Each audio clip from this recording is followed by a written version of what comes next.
Jeff Little here, Regional Pro Staff Director with Wilderness Systems Kayaks. I'm here with fellow pro staffer Callie Shumway, and in this paddling.net video we're going to cover how to choose the right kayak for your fishery.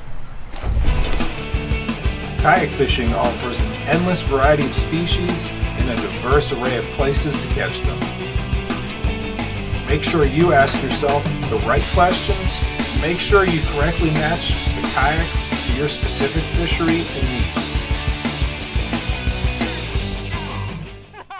With so many choices of fishing kayaks on the market today, it's important to narrow down your choices in terms of really two things. You're going to look at the length of your kayak and also the width. We're going to start here with Callie in her boat. This is a Wilderness Systems Tarpon 100. Go ahead and tell us, Callie, some of the waters that you're fishing. I mostly fished rivers. When I was first trying to figure out what kind of kayak I wanted, I'm a small angler, so I decided to go with this kayak because it's a 10-foot and it's easily to maneuver in the river.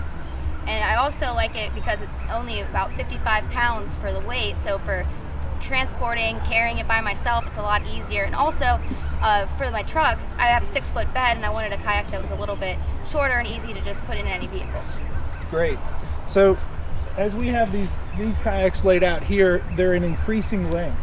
And basically, the shorter kayaks are going to be much more maneuverable as you move towards the end. There I have a Tarpon 140. I have that out on the bay. That's going to be a much faster kayak. But let's go one by one. Another important feature that you want to consider, a really important question that you want to ask yourself is, are you going to stand in the kayak? This is a Wilderness Systems Ride 115. A much wider kayak that allows you to elevate and stand, which allows you to fish a greater area by sight fishing and seeing where you're making your cast. You can do the same thing with a little bit lighter package. If you move to this boat is a Commander 120, also a very good boat to stand up in, but also very similar to her 10-foot boat. This is 11.5. We're moving to a 12-foot boat. It's getting a little bit faster, but also plenty maneuverable enough. This 12-foot sit-on-top kayak is in the middle of our lineup, and it's a good blend of both speed and maneuverability.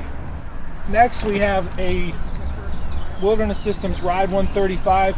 We're getting a little bit longer, and we're increasing in speed, but we also have a nice wide kayak, so it is good for those standing applications.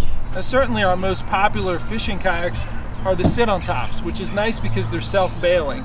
But let's not overlook sit-in kayaks. The reason you might want to go with a sit-in kayak for kayak fishing is because there's just less plastic here, which makes it a lightweight kayak, and that gives you extra speed. This is a 14-foot, it's a Pungo 140. It's a very fast boat on the water. The last boat in our lineup, this is my boat that I had out on the Chesapeake Bay 3 days ago catching rockfish. And it's a Tarpon 140. I'm actually anxiously awaiting the delivery of a Tarpon 160, a 16-foot sit-on-top kayak.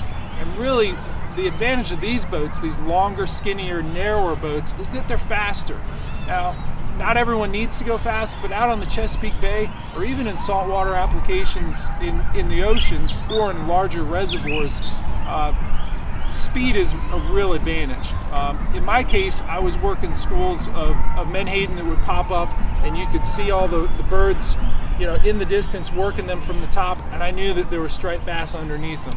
So they'd pop up in one area. I had to get on them really quick. There are 4 key questions you want to ask yourself when you're choosing a kayak, with the first being capacity.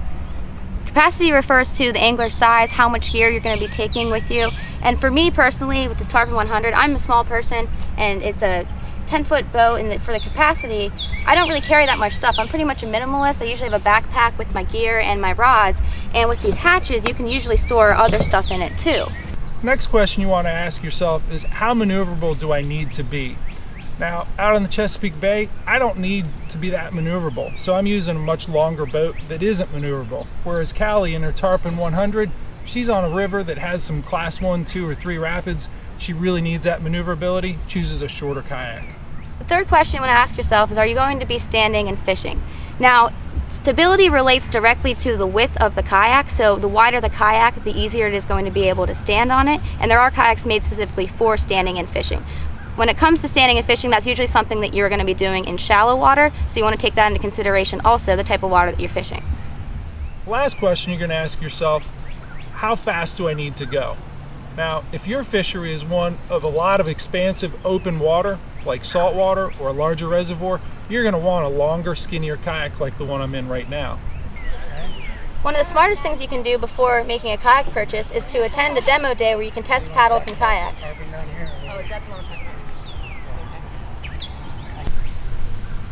Jeff Little with Wilderness Systems Kayaks, wishing you more time with your line in the water.